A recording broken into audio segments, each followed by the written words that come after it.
कि स्टूडेंट जो आपका हिंदी का पेपर होने वाला है त्रैमासिक। तो स्टूडेंट आज हम बात करने वाले हैं आपके हिंदी के पेपर की। तो स्टूडेंट आप देख सकते हैं सेट ए की बात कर रहे हैं हम, और कक्षा 11वीं त्रैमासिक परीक्षा 2022-23। एक तो लाइक और शेयर ठोक दीजिए, महाकाल का लाइक और शेयर ठोक दीजिए। पूरा साल मेहनत करता हूँ आपके लिए बेटा, ऐसा नहीं चलेगा, ऐसा नहीं चलेगा। तो स्टूडेंट जो आपका मैं आपको स्क्रीन पर पेपर दिखा रहा हूँ, ये काफी आपका मोस्ट इंपॉर्टेंट पेपर होने वाला है। और साथ ही जो इस पेपर का पूर्णांक है वो आपका 80 नंबर का रहने वाला है। और साथ ही इस पेपर में जो आपके कुल प्रश्न हैं वो आपके 23 आने वाले हैं। तो स्टूडेंट्स बहुत सारे कमेंट आ रहे हैं कि सर जो हिंदी का पेपर है आपका वो मोस्ट इम्पॉर्टेंट पेपर आप अपने चैनल पर डालिए। तो स्टूडेंट मैंने सोचा कि चलो आपकी हेल्प कर देते हैं और हिंदी का जो मोस्ट इम्पॉर्टेंट पेपर है इसे आपको शेयर कर देते हैं। तो स्टूडेंट्स जो मैं आपको पेपर दिखा रहा हूँ ये मोस्ट इम्पॉर्टेंट पेपर है, रियल पेपर नहीं है। और साथ ही स्टूडेंट्स यदि आपको हिंदी में अच्छे मार्क्स लाना है तो इस पेपर को पढ़ लें। और साथ ही जो आपने अपनी नोटबुक में यानी कोर्स की कॉपी में जो क्वेश्चन लिखे हैं उसका रिवीजन भी कर लें, तो आपके अच्छे नंबर आने वाले हैं। तो चलो स्टूडेंट देरी न करते हुए वीडियो को शुरू कर लेते हैं। तो स्टूडेंट इस पेपर की पीडीएफ मैंने डिस्क्रिप्शन में डाल दी, वहाँ से इसे प्राप्त कर लेना। और साथ ही स्टूडेंट इसका सॉल्यूशन मैं आपको वीडियो में ही दे दूंगा। तो स्टूडेंट्स जो आपका पहला क्वेश्चन है इसमें सही विकल्प चुनकर लिखिए, 6 नंबर में है। तो इसमें आपका पहला क्वेश्चन लता मंगेशकर जी के पिता का नाम क्या है, तो इसमें हो जाएगा दीनानाथ मंगेशकर। स्टूडेंट मैं आपको केवल आंसर बोलता जा रहा हूँ, आप आंसर को लिखते जाइएगा। और स्टूडेंट मैं आपको 4 विकल्प पढ़कर नहीं बताने वाला हूँ क्योंकि आपके पास समय बहुत ही कम है और साथ ही वीडियो काफ़ी बड़ा हो जाता है। तो स्टूडेंट दूसरा है प्रेमचंद जी का मूल नाम क्या था, तो इसमें हो जाएगा धनपत राय। इसके बाद मीरा की आराध्य प्रभु कौन है, तो मीरा की आराध्य प्रभु श्री कृष्ण है। इसके बाद है आपका चौथा, कवि ने ईश्वर के कितने रूप माने हैं, तो एक रूप माना है कवि ने ईश्वर का।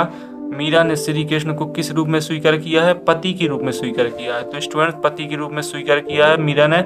इसके बाद छठवां, महाकाव्य में स्वर्गों की संख्या कितनी है, तो इसमें हो जाएगा 8 या 8 से अधिक। इसके बाद जो आपका दूसरा क्वेश्चन है, रिक्त स्थानों में सही शब्द चुनकर लिखिए। तो आपको नीचे रिक्त स्थान दिख रहे हैं, ये आपके 7 नंबर के हैं। तो जो आपका पहला क्वेश्चन है इसमें भारतीय गायिका में डॉट को बेजोड़ गायिका कहा जाता है। लता मंगेशकर, आशा भोसले, तो इसमें आपका लता मंगेशकर राइट आंसर हो जाएगा। ये बहुत ही प्रसिद्ध गायिका रही हैं। और साथ ही इसके बाद दूसरा, अर्थ की दृष्टि से वाक्य के डॉट भेद होते हैं, तो इसमें हो जाएगा आपका 6, 8, तो 8 राइट आंसर होगा। तीसरा, काव्य की शोभा बढ़ाने वाले तत्व डॉट कहलाते हैं, तो इसमें हो जाएगा अलंकार, रस, तो इसमें राइट आंसर है आपका अलंकार। जल्दी टिक करते जाइए स्टूडेंट्स। मन्नू भंडारी द्वारा रचित एक पटकथा एक बहुचर्चित डॉट है, टीवी धारावाहिक, रंगमंच, नाटक, तो इसमें हो जाएगा टीवी धारावाहिक। तो स्टूडेंट्स है बहुत ही मोस्ट इंपॉर्टेंट आपको मैं क्वेश्चन बता रहा हूँ। और साथ ही स्टूडेंट जल्दी से इसका स्क्रीनशॉट लगाते जाएं। और यदि आपको स्क्रीनशॉट नहीं लगाना तो मैंने पीडीएफ डिस्क्रिप्शन में डाल दी, वहाँ से प्राप्त कर लेना। तो जल्दी से चैनल को सब्सक्राइब एंड वीडियो को लाइक कर दें। तो स्टूडेंट इसके बाद बात कर लेते हैं जो पांचवा खाली स्थान है आपका, जयशंकर प्रसाद डॉट कवि है, तो छायावादी प्रयोगवादी, तो इसमें हो जाएगा छायावादी। इसके बाद स्टूडेंट्स है आपका छठवां, छायावाद के प्रमुख स्तंभ डॉट है 2 या 4, तो आपका 4 राइट आंसर हो जाएगा। इसके बाद है आपका कबीरदास जी ने ईश्वर की सत्ता डॉट मानी है, कितनी मानी है, 1, 2, तो आपका 1 राइट आंसर हो जाएगा। इसके बाद है आपकी सही जोड़ी, तो सही जोड़ी है आपकी 3 नंबर का क्वेश्चन, इसमें आपका 6 नंबर में सही जोड़ी आने वाली है। तो पहला क्वेश्चन है मीरा के प्रभु, तो मीरा के प्रभु का राइट आंसर गिरधर नागर लगा लें। कुल की हानि, इसका जो राइट आंसर है वो हो जाएगा आपका परिवार की मर्यादा। द्विवेदी युग के प्रवर्तक, तो यहाँ हो जाएगा जयशंकर प्रसाद। इसके बाद है आपका कुंडली छंद, तो हो जाएगा आपका 24। रस के अंग, तो हो जाएगा 4। जलद, तो यहाँ जलद है, जलज होना है, यहाँ हो जाएगा कमल। तो स्टूडेंट आपकी सही जोड़ी का सॉल्यूशन भी हो गया है। इसके बाद बात कर लेते हैं जो आपका चौथा क्वेश्चन है। जो आपका 4 क्वेश्चन है, एक वाक्य में उत्तर लिखिए, तो आपको एक वाक्य एक शब्द में आंसर दे देना है। 7 नंबर के हैं। पालर पानी और पाताल पानी के बीच का तीसरा रूप कौन सा है, तो स्टूडेंट इसका आंसर मैंने काफ़ी ढूंढा लेकिन मुझे मिला नहीं है। तो स्टूडेंट जिस स्टूडेंट्स को इस क्वेश्चन का पेपर मालूम हो वो कमेंट बॉक्स में लिख देना। इसके बाद आपका दूसरा, छंद कितने प्रकार के होते हैं, तो जो छंद होते हैं वो होते हैं आपके 2 प्रकार के, तो छंद 2 प्रकार के होते हैं। इसके बाद है रस के कितने अंग होते हैं, रस के होते हैं आपके 4 अंग। इसके बाद जनसंचार के कोई 3 माध्यम लिखिए, तो इसमें लिख देना आपको इंटरनेट, लिख लीजिए स्टूडेंट, इंटरनेट, टेलीविजन, मोबाइल। फिर से सुन लें, इंटरनेट, टेलीविज़न, मोबाइल। तो आपका जो 5वां शब्द युग्म किसे कहते हैं, तो शब्द युग्म की परिभाषा लिख लीजिए जल्दी से स्टूडेंट। शब्द युग्म का अर्थ होता है कि सुनने में समान परंतु भिन्न अर्थ वाले शब्द शब्द युग्म कहलाते हैं। इसके बाद मोहन के गुरु का नाम क्या था, तो मोहन के गुरु का नाम स्टूडेंट, इस क्वेश्चन का आंसर भी मुझे नहीं मिल पाया है, तो प्लीज़ जिस स्टूडेंट्स को पता हो वो कमेंट बॉक्स में टाइप कर दें। इसके बाद है 7, मीरा किसको आराध्य मानती थी, तो मीरा श्री कृष्ण को अपना आराध्य मानती थी। तो ये आपकी एक शब्द एक वाक्य हो गई। इसके बाद बात कर लेते हैं आपकी सत्य सत्य की। तो सत्य सत्य है आपका पहला बीजक सूरदास जी की रचना है, तो ये आपका हो जाएगा असत्य। इसके बाद है आपका सुमित्रानंद पंत छायावाद के महत्वपूर्ण स्तंभ है, तो ये हो जाएगा आपका सत्य। इसके बाद है आपका भारत में टेलीविजन की शुरुआत 15 सितंबर 1959 में हुई थी, तो ये हो जाएगा आपका सत्य। भागीरथी, मंदाकिनी, सुरसारी इत्यादि शब्द गंगा की पर्यायवाची हैं, तो ये भी आपका सत्य है। रस के प्रकार 4 हैं, तो ये आपका हो जाएगा असत्य। इसके बाद पेपर आगे देख लेते हैं क्या है पेपर में। तो स्टूडेंट जो आपका 6वां है, काव्य की शोभा बढ़ाने वाले रस कहलाते हैं, तो ये आपका सत्य हो जाएगा।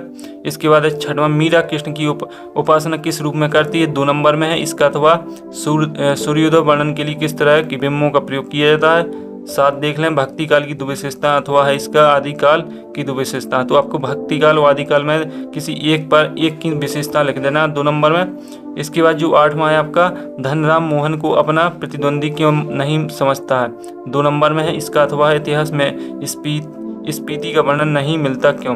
तो इसमें अथवा का मतलब होता है कि या आप ऊपर का कर दें या नीचे का, 2 में से आप पे जो सिंपल लगे वो कर दें आप। इसके बाद जो आपका 9वां है, कहानी के तत्वों के नाम लिखिए, अथवा इसका काव्य की कोई 4 विधाओं के नाम लिखिए। इसके बाद स्टूडेंट बात कर लेते हैं 10वें क्वेश्चन की, लता जी की गायिका की किन्हीं 2 विशेषताओं का वर्णन कीजिए, 2 नंबर में है। इसका अथवा राजस्थान में कुई किसे कहते हैं। तो स्टूडेंट जो पेपर है वो काफ़ी मोस्ट इम्पोर्टेंट पेपर है और साथ ही इसमें काफ़ी मोस्ट इम्पोर्टेंट क्वेश्चन टाइप किए गए हैं। इसके बाद 11 है, संचार माध्यम किसे कहते हैं अथवा पत्रकारिता क्या है स्पष्ट कीजिए। 12 है, छंद की परिभाषा उदाहरण सहित समझाइए और अथवा इसका अलंकार कितने प्रकार के होते हैं नाम लिखिए। 13 देख लें, वाक्य शुद्ध करके लिखना है। गीता सबसे श्रेष्ठतम धर्म ग्रंथ है, इस जो आपका वाक्य दिया गया है इसे आपको शुद्ध करके लिखना है। इसके बाद बात कर लेते हैं स्टूडेंट जो आपका आगे का पेपर है। तो जो आगे का पेपर है आपका, इसमें है आपका मेरे को आपकी परीक्षा लेना है, अथवा है आपका रचना की दृष्टि से वाक्य की कितने भेद होते हैं नाम लिखिए। 14 देख लें, शब्द शक्ति कितने प्रकार की होती है उदाहरण सहित समझाइए, अथवा शब्द गुण किसे कहते हैं उदाहरण सहित समझाइए। तो स्टूडेंट 15 है आपका निर्देश अनुसार वाक्य परिवर्तन कर लीजिए। सचिन आज मथुरा जाएगा, निषेधात्मक वाक्य में आपको परिवर्तित कर देना है।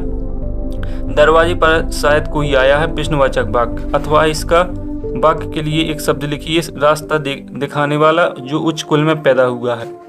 इसके बाद है आपका 16, प्रेमचंद और शेखर जोशी का साहित्य परिचय निम्न बिंदुओं के आधार पर कीजिए। रचना, भाषा, शैली, साहित्य में स्थान। तो इसके बाद है आपका 17, कबीर और मीरा का साहित्य स्थान। तो आपको या तो कबीरदास जी या मीराबाई के जीवन का परिचय लिख देना है, रचना लिख देना, भाव पक्ष लिख देना, कला पक्ष और साहित्य में स्थान। इसके बाद है आपका 3 नंबर में आने वाले हैं सभी क्वेश्चन। इसके बाद है आपका 18वां, बिरादरी का यही सहारा होता है, गलत लोहा कहानी के कथन के आधार पर प्रश्न दीजिए। तो ये आपका 3 नंबर में, किसने किससे कहा, किस प्रसंग में यह कहा गया, क्या यह कथन सार्थक रहा, अथवा इसका महाकाव्य की प्रमुख विशेषताएं लिखकर 4 महाकाव्यों के नाम लिखिए। 19वां है आपका गद्यांश, तो इसमें आपका 3 नंबर का गद्यांश, तो इस गद्यांश को आपको पढ़ लेना है और जो इसके आंसर हैं, जो इसके क्वेश्चन है वो क्वेश्चन आपके इस प्रकार से पूछे जाएंगे। हमारे ऊपर किसका उपकार है। इसके बाद है आपका लेखक किसकी सेवा के लिए कह रहा है, ऋण का विलोम शब्द क्या है। इसके बाद स्टूडेंट्स है अथवा, तो इसमें भी आपका पददांश है, इसे देख लेना, जल्दी से स्क्रीनशॉट लगाते जा क्योंकि टाइम बहुत ही कम है और वीडियो काफ़ी बड़ा हो गया है। इसके बाद 20वां निम्नलिखित पददांश की संदर्भ प्रसंग सहित व्याख्या कीजिए। तो इसमें आपको अर्थ लिख देना है 4 नंबर। तो अर्थ लिखते तो आप पे बनता ही होगा, बहुत ही इजीली होता है। इसके बाद 21वां है, इसमें भी आपको अर्थ ही लिखना है, कोई बड़ी बात नहीं है। 22वां देख लें। 22वां में आपको 22वां आपका पूछ रहा है कि जो आपके मोहल्ले में कचरा डला है उसके साफ सफाई के लिए आपको नगर निगम स्वास्थ्य अधिकारी को साफ सफाई के लिए पत्र लिख देना है। इसके बाद बात कर लेते हैं अगले क्वेश्चंस की, जो इसका अथवा है। तो इसका अथवा है आपका कि आपके क्षेत्र में अधिक वर्षा के कारण जो आपके दुखी पिता हैं उनकी फसल या कुछ भी नष्ट हो गया तो उसके लिए सांत्वना पत्र लिखना है। इसके बाद 23वां है आपका। 23वां में आपको किसी एक विषय पर निबंध लिख देना, बहुत ही सिंपल होता है निबंध लिखना। तो स्टूडेंट ये आपका पेपर कंप्लीट हो जाता है सेट ही। और स्टूडेंट ये काफ़ी मोस्ट इंपॉर्टेंट पेपर है, तो स्टूडेंट्स इसे ज़रूर पढ़ लें और साथ ही अपने नोटबुक को भी रिवीजन कर लें। तो स्टूडेंट अगले वीडियो में फिर मिलते हैं, तब तक के लिए आप सभी को जय हिंद।